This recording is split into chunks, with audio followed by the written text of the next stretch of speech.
What's up mga buddy no? So magandang araw, magandang tanghali, magandang gabi sa anong oras ng panood ng video na ito mga buddy no? So into this video mga buddy, may gagawin nga pala tayo dito buddy no? Ito yun, gaya ng pinapangako ko na i-drawing at block diagram, schematic diagram ng ating Thailand concept Bluetooth speaker no? So pasensya na, medyo matagalan tayo no? Kasi maraming gawa mga buddy no? Busy tayo mga buddy. Yan, may ginagawa kasi tayo dito in past weeks no? Okay, so wag na natin patagalin ito mga buddy, let's go!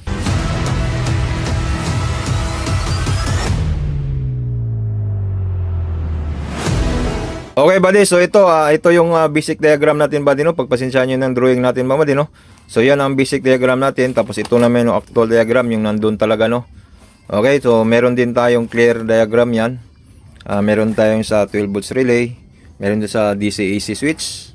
Okay, so i-explain natin yan mamaya konti mga buddy no. So dito muna tayo sa buddy, basic diagram buddy no. Ito okay, lagay ko lang sa tripod para ma-explain natin na maayos. Okay buddy, so ito ito yung drawing natin buddy no. So ito basic drawing lang muna natin to buddy no. Okay, sana maintindihan. So explain natin. Dito muna tayo. Bali ito yung soft touch natin buddy no, soft touch relay no. So yan. So from AC wall papuntang soft touch relay, tapos papunta naman siya dito sa SMPS power supply 12 volts. Bali dalawang power supply kasi gamit natin, yung 12 volts at 24 volts. So nag-connect yan sa dito buddy sa AC niya, sa supply, yung AC. Dito yung DC niya no. Out na yan. So tulad rin yan dito rin yung DC. Pag makita natin may positive at negative buddy, ibig sabihin DC na yan no. So pag wala siyang negative positive, alternate current yan. Alternate current ibig sabihin AC. So pwedeng makabaliktad yan no, kasi AC naman, wala naman siyang polarity no. So dito buddy, papunta dito, so pinaano lang natin yan no, parallel lang natin yan para makasupply yung 24 volts natin no. So sana makita sa video buddy, medyo maliit pero zoom nyo na lang no. Okay, so patuloy tayo. So from dito sa DC nya, lalabas na yan. Pag isaksak nya kasi ito switch dan, may switch yan no. Yan. So pag switch natin yan, papunta na yan dito, dadaloy na dito yung kuryente, magpa-power, may power na tong SMPS ngayon. So yung SMPS na nalalabas siya dito sa output niya DC, positive negative, may positive negative niyang SMPS niyo, di ba? So dito gagawa kayo ng bus bar, dalawa, negative tsaka positive, para ipag-separate yung positive at tsaka negative bus bar yan. Lahat ng positive galing dito sa SMPS papunta sa bus bar. Yung positive, positive, yung negative, negative, di ba? Tapos ito naman yung boost converter natin. Bali tatlo kasing ginamit yung boost converter no. So ganun din yung input niyan, lahat ng input may positive, negative yan. So lahat ng mga positive lagay nyo sa positive bus bar, lahat ng negative naman lagay nyo sa negative bus bar. Okay, so papunta out, ang out niyan dito muna tayo sa isa na boost converter. Yung isa papunta yan sa ZK. Yung output niyan papunta sa ZK6002. Ito yung amplifier natin ng subwoofer no. Yan, ng subwoofer speaker yan. Okay, so ito namang isang boost converter naman, kasi tatlo yan. So itong isang boost converter naman papunta naman sa ZK natin, ZK-ST21 3G. Yung isa papunta sa ZK amp, yung sa microphone. So ganun lang, lahat ng positive lagay nyo sa bus bar, lahat ng negative lagay nyo sa bus bar. Okay. Tapos ito yung speaker niya, ito na yung out, subwoofer natin dalawa, tapos ito na yung mid high natin, 4. Bali 6 yung dalawa kasama tweeter. So mid high yan. Okay. So ito ng ZK amp sa microphone niya, nakakonik yan naman dito sa natin, isang back converter step up no. Okay, so itong ZK at saka itong HT21 tsaka yung ZK amp natin dito yan sa plate. Yan, may plate yan nakalagay no. Okay, ganun yan. Tapos itong PS naman, itong isang PS na 12 volts, power supply na 12 volts. Ang trabaho naman yan dito sa ating back converter, step down. Yung step down no. So yung step down 5 volts yan, tatakbo yan sa lead. Lead 1, lead 2, lead 3, dito yan pupunta. Galing sa 12 volts, supplyan niya ng 12 volts dito. Dito rin kukuha ka rin dito, parallel nyo lang dito sa fan. So bali trabaho ng 12 volts na power supply na to sa fan, ginawa kong fan at saka sa lead no. Pwede kang gagawa ng 4 na lead, 2, 3, 5, ilang gusto nyong lead no. Dito lang yung kukuha sa 12 volts. Yung out niyan is 5 volts na. Kasi step down yan eh. Yung maliit. Pakita natin mamaya konti doon sa actual talaga, no. So ito ng fan, yung apat na fan ginawa ko, yung sa gilid-gilid. So dito yan siya naka-connect naman sa 12 volts, ganun. Tapos parallel mo na yung supply dito. Ayan. Okay, kita ba? So yan siya mga buddy, simpleng basic connection na natin yan, no? Basic connection yan. Okay? So ito naman yung isa, yung sa actual, yung nandoon, no? Sinusunod-sunod ko talaga. May ano na siya, capacitor bank, yan. No? Sinusunod-sunod ko yan doon sa ating ano talaga tawag doon, sa ating Bluetooth speaker, no? Thai concept. So pupuntahan natin yon para explain ko sa inyo tong mga isa-isa na to. Okay, let's go. Buddy. Okay, buddy. So nandito tayo. So ito yon siya, buddy, no? Yung sinusunod-sunod natin na drawing, no? So ito yung SMPS natin, dalawa. Ito. SMPS, dalawang SMPS. So ito yan, dalawa. Tapos itong maliit na to, ito yon. Yan. So ito yan. So tapos ito yung boost converter natin, yung nandito, yan, nasa gilid ng SMPS. So sinusunod-sunod ko yan, no. Tapos ito yung anim na bilog na to na capacitor, yung bilog na drawing dyan. Yan. Ito yung capacitor. Okay, tapos ito naman yung 6002 natin, amplifier. Yan. Ito. So nandito yan sa drawing na yan sa baba. Ito, baba ng kapasitor. Nabababa ng kapasitor. So yan talaga, sinusunod-sunod natin yan. Tapos ito yung 5 volts na tatlo na buck converter. Yan. Ito. 5 volts. Okay, tapos ito naman yung dito. Ito yung isa. Nasa baba. Step up din yan. Okay. So dito yung speaker. Ito naman yung 21 natin sa ZK-AM. Ito. Nandito. Okay, so sinusunod natin yan sa body, no, sa ating build, no. So ito sinusunod natin kasi hindi ko lang lagyan ng relay yan, may relay kasi ano. Pero explain natin mamaya konti yan. Mayroon din tayong drawing nito. Itong relay na to. Okay, pwede naman lagyan ng relay, pero nilagyan natin. Pero sa inyo kung gusto niyo wala, pwede naman. So yan na yung drawing dito, buddy. Sinusunod-sunod natin yan talaga kung saan nakapwesto. Yan, kaya nandito tayo, pinakita natin yan para makita nyo sa drawing. So saan nakapwesto talaga siya. Okay, so back tayo sa shop. Doon tayo mag-explain ulit. Okay. Okay, buddy. So dito tayo sa ano naman, sa shop natin, no. Explain natin to. So from wall, ganun pa rin yan, AC wall. Punta sa switch, tapos sa soft touch relay, tapos patakbo siya dito sa SMPS natin na power supply na yan, dalawa, 12 at saka 24, no. So yan, nakakonect yan siya dyan. Tapos yung out naman niya, lahat ng positive nasa bus bar yan, buddy. Lahat naman ng negative, bus bar din, no, para malinis yung ano, connection, yung mga wire. Tapos papunta naman itong boost converter natin to, itong step up. Nakakonect yan dyan sa bus bar, positive, negative. Tapos yung out nito, buddy, no, kasi nilagyan ko ng capacitor bank yan, 60,000 UF yan. 6, bali 10,000 kasi yung isa niyan. So 6 yan. So bali 60,000 UF. So ganyan lang siya, buddy, may nakalagay man diyan, no. Negative, positive. So lahat ng mga positive pag-iisa nyo, lahat ng negative pag-iisa rin nyo. Tapos galing dito sa output, yung may positive out yan, positive dito sa positive din, paa ng capacitor, yung negative naman paa sa negative. Tapos yung out niyan, yung labas dito ganon, kapunta na sa GK6002. Ang trabaho kasi niyan, buddy, receiver yan sa tawag diyan, no.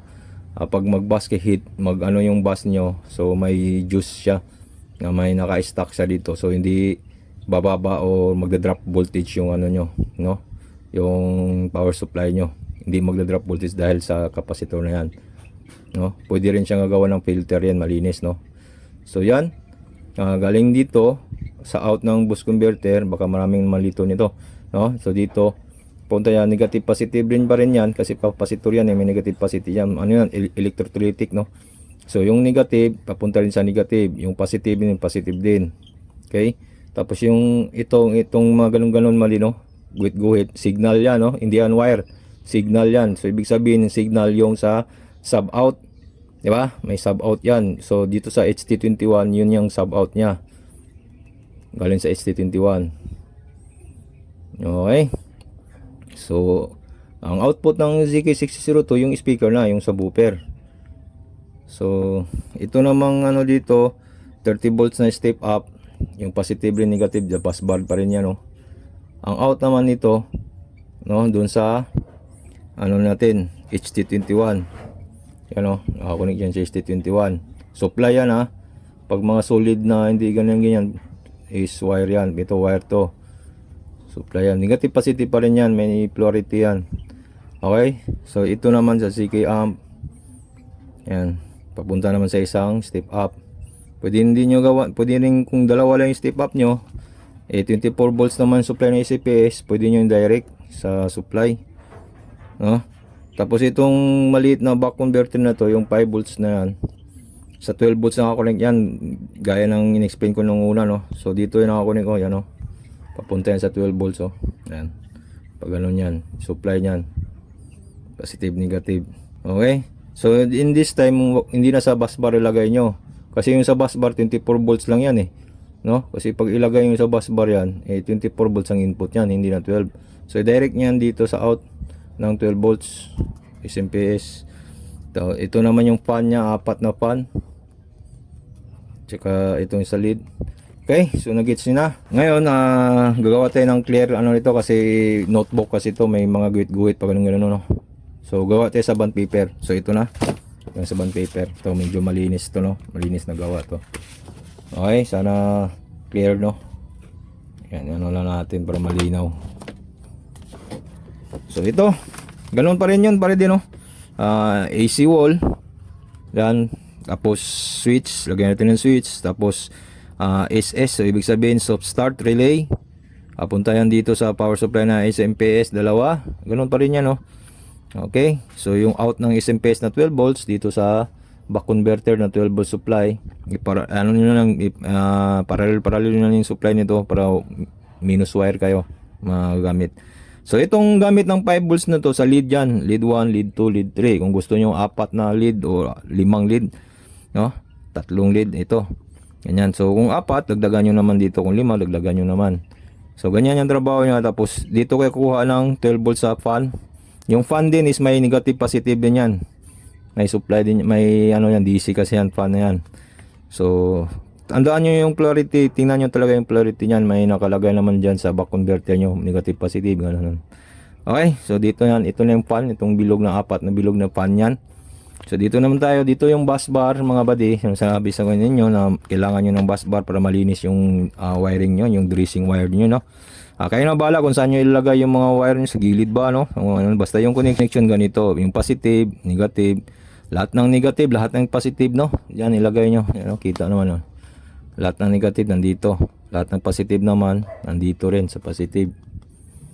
Ganun. Tapos yung out nyan, may out yan pangalan, no? Out, ilagay ko ng out. Yung out nyan, papunta na yan dito sa ZK602, ZK-ST31, 3G, ZK amp. Kaya ganyan. Kung halimbawa, dalawa lang yung boost converter nyo, dalawa lang. So itong ZK amp, 24 volts naman supply nito, pwede nyo i-direct dito sa SMPS. Okay, so ito na yung ano nya, out nya. Yung sa mid-high, ito naman sa sub, dalawang sub. Ito yung, yan, out. Okay, nag-gets nyo na, screenshot nyo lang kung medyo naguguluhan kayo, no, para masundan nyo. Basta lahat ng negative, lahat ng positive, dito nyo ilagay. Huwag nyo ipaghalo talaga, no. Ako, hirap yan. Tapos para safety tayo, lahat ng positive dito, galing dito, lagyan nyo yung fuse sa positive side, no. Dito rin, positive side, fuse. Sa lahat ng mga positive, no, lagyan nyo yung fuse kung gusto nyo. Yung fuse na nilagay natin dyan, dahil yung SMPS natin is 60 ampere. 60 ampere kasi to, 12 volt, 60 ampere tong SMPS na to. So, ginamit ko dyan na fuse is 70A, 70 ampere. Ito, 20 ampere. So, okay. So, yung voltmeter naman natin, yung sa plate, yung positive at saka negative, yung positive sa bus bar pa rin, no? Yung positive papunta sa bus bar dito. Ito negative naman, puntang negative naman bus bar. Para pag magka-power on siya galing sa SMPS, madetect ng voltmeter niya 24 volts yung lalabas yung dito sa display ng plate, di ba? Lalabas yung 24 volts dyan dito. Okay, so mamaya doon tayo mag-explain naman sa AC/DC switch, no? Yung maraming nagtatanong din doon. Dito, ito, pakita ko lang ito. AC/DC switch, marami ring nagtatanong dito. Okay? Maraming nagtatanong. So, i-explain natin to rin. Siyempre, i-explain din natin yan. Kung may baterya kayo, no? So, ito is walang battery ito. SMPS lang, power supply. Ano na to? AC lang tayo. Tapos, walang baterya. So pag mag-blackout hindi nyo magamit to kasi walang baterya nga ito. Pero kung nasa bahay lang naman kayo, hindi nyo dadalhin sa labas, so okay na to. At sa mga beach, mga buddy, ngayon sa mga dagat, may mga outlet na, no? May mga ano naman yung cottage doon, may mga outlet kuryente, so pwede na kahit walang baterya. Kung walang baterya, ito yun buddy. Pag may baterya, gusto nyo may baterya, explain natin to, no? Okay. So ito na yan siya. So gets na tayo dito mga buddy, para explain na natin tong ano na to. Explain na natin to para kung okay na kayo dito sa AC lang walang baterya, nakuha nyo na. So explain natin yung ito mamaya. Pero may dadagdag ako dito mga buddy. May dagdag ako diyan. Okay, so nakita nyo kanina yung in-explain ko, no? Yung may relay, yung yan tinuturo ko. May relay. So ito yan buddy, 24 volts relay. So dito explain muna natin to. 24 volts. Kukuha kayo ng 24 volts relay. 100 amperes, no? So ang forma niyan, ganyan ang forma niyan, buddy. May yung color niyan, yung wire niya may kulay 'yon. Green black, yellow green, blue black, red. So may mga kulay yan. Tsaka mayroon din siyang number doon sa ilalim. Pag tinanggal nyo 'yon, may number yan sa ilalim, no? Okay, so bali ito kukunik lang kayo sa normally open. So halimbawa itong supply na to, yung green black at saka yellow green, supply yan papuntang bus bar. Okay, lahat ng positive kasi yan negative, papuntang bus bar ito. Pag ito magka-supply, pipitik ang relay, mag-short tong red at saka blue black. Ito puro positive yan. Alam niyo bakit? Kasi papunta yan dito sa ating dito yan papunta.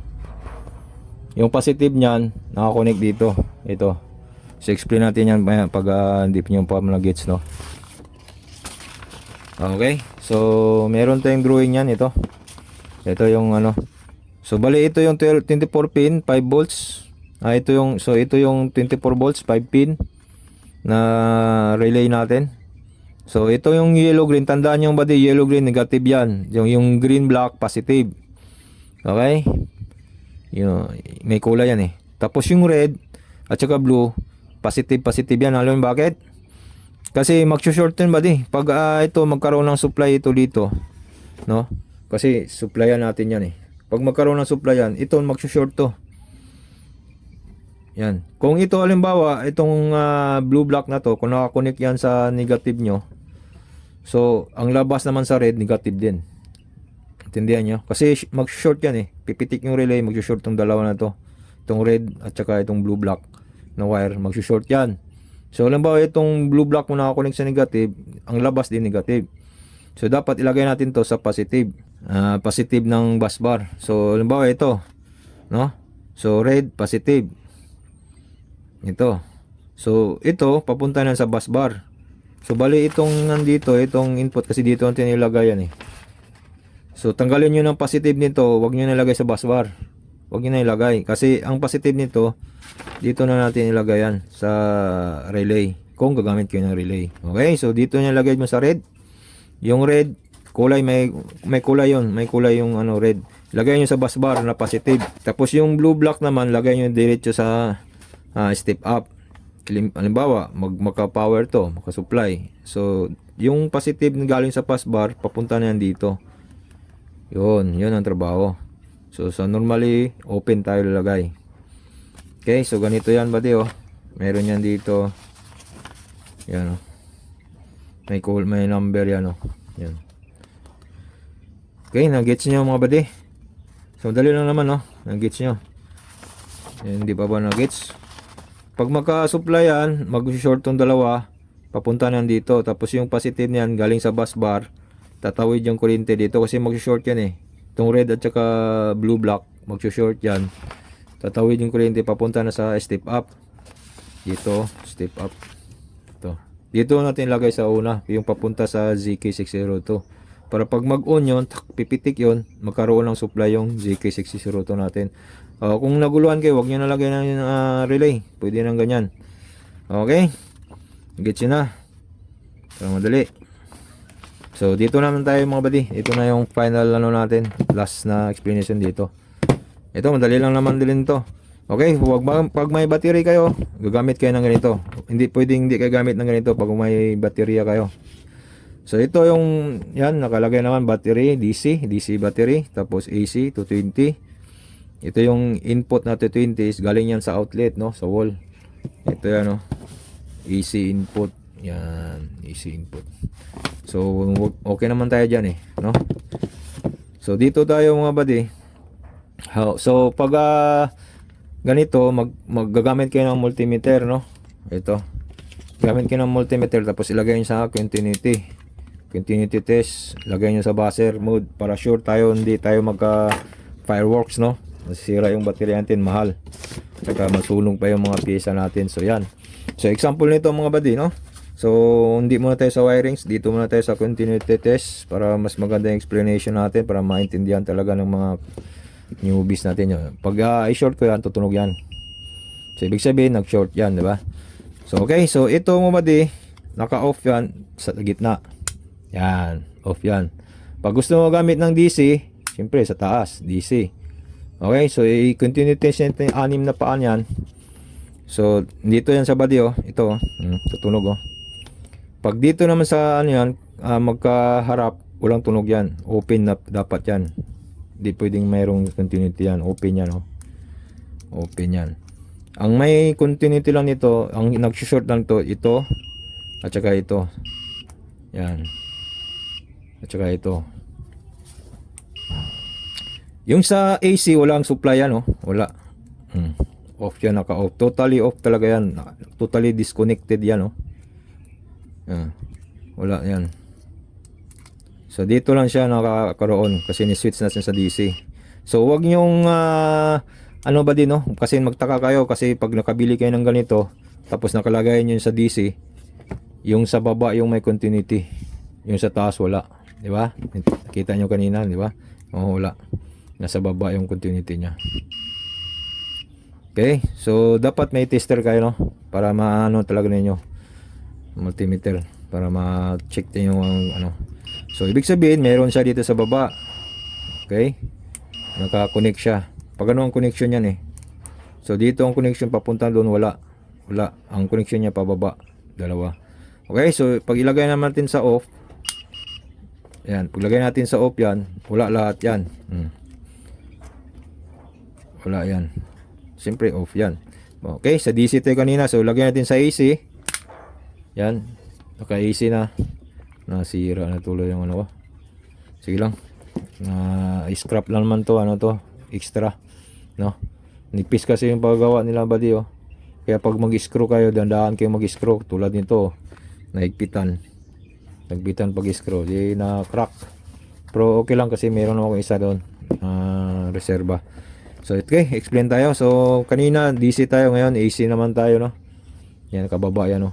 AC. So yung AC naman dito naman naka-short yan, no? Kabila rin ba ganun?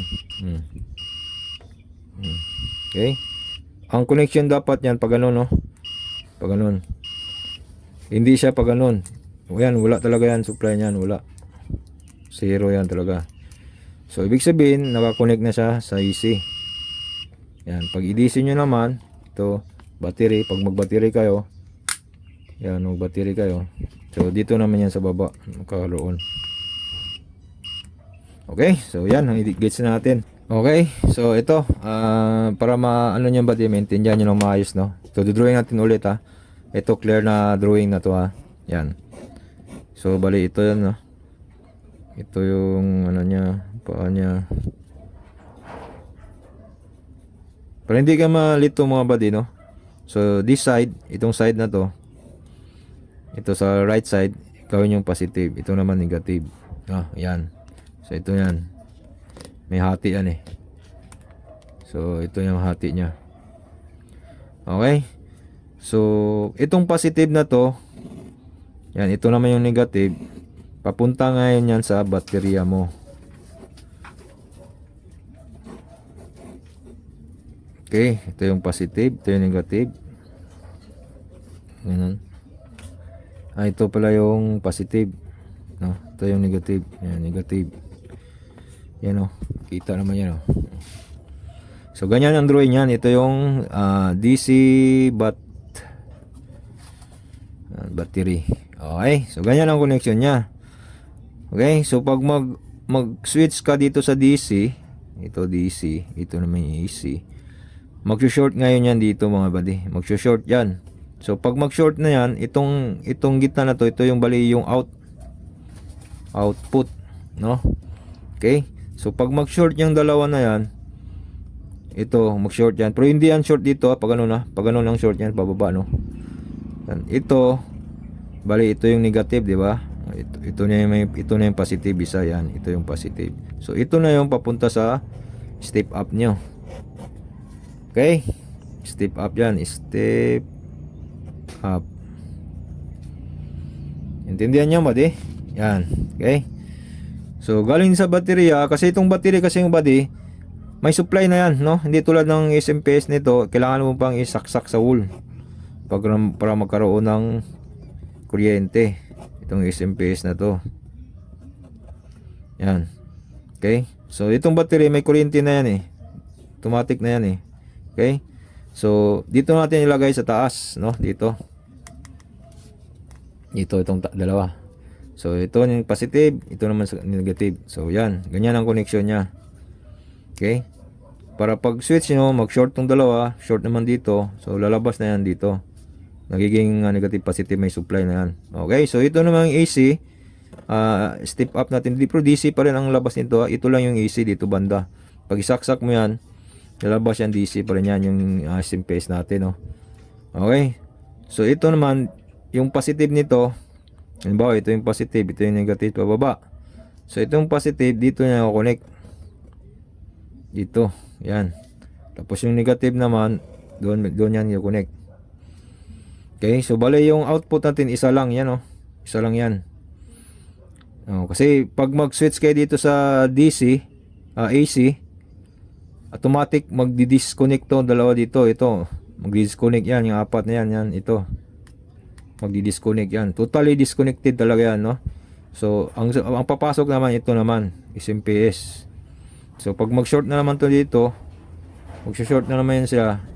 May supply na yan. So ganito na lang gawin nyo, buddy, para hindi ka maguluhan. Kasi pag may supply na yan, output na yan, no? Lagay nyo na sa bus bar tong positive. Lahat ng positive sa bus bar yan. At yung negative bus bar din yan. Okay? Para magkaroon ng supply yung whole system nyo. Kasi dito na nakakunik ko. Ito wala na yan. Ito, putol na yan. Putol na yan. Kasi may ano na yan dito, switch yan eh. May battery na tayo eh. Kung wala ko tayong battery, ganyan pa lang yan siya. Kung may battery na, wala na yan dito.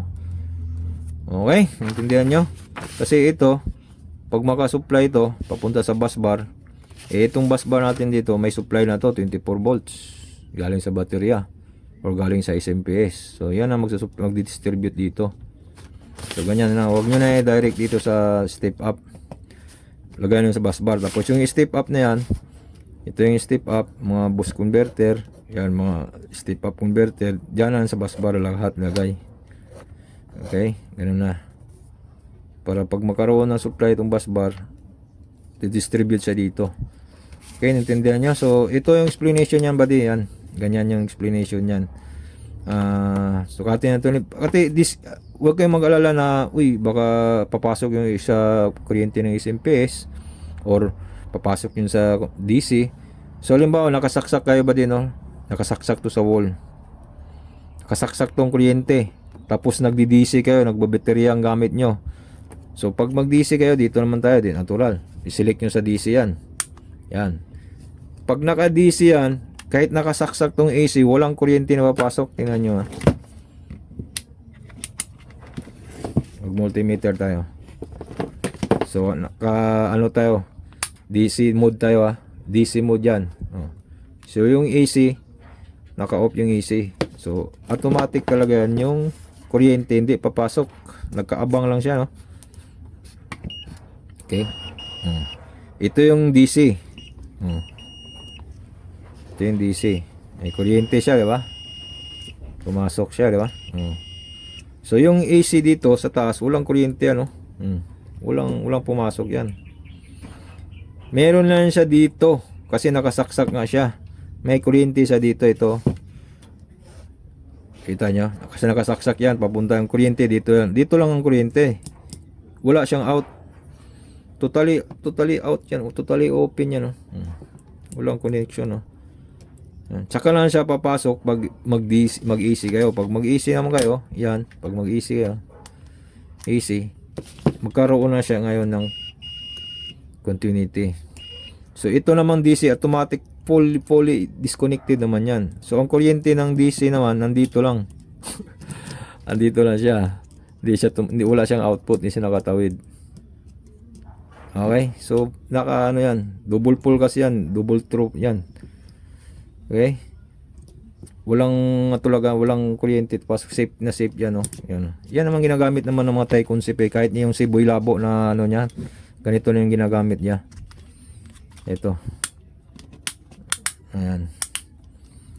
Kahit niya yung ginamit na Ninja Mulag, ganito rin yun switch. Okay. So ito yung out, yung sa gitna, papunta na yan sa bus bar ito. Para pag maka-supply na to, either DC or AC, may ano na. Okay, so ano pa nga ba? Yung switch, so ito yung positive body. Lagyan nyo ng fuse. Ito positive, lagyan nyo ng fuse yan. Ito rin positive, fuse rin yan.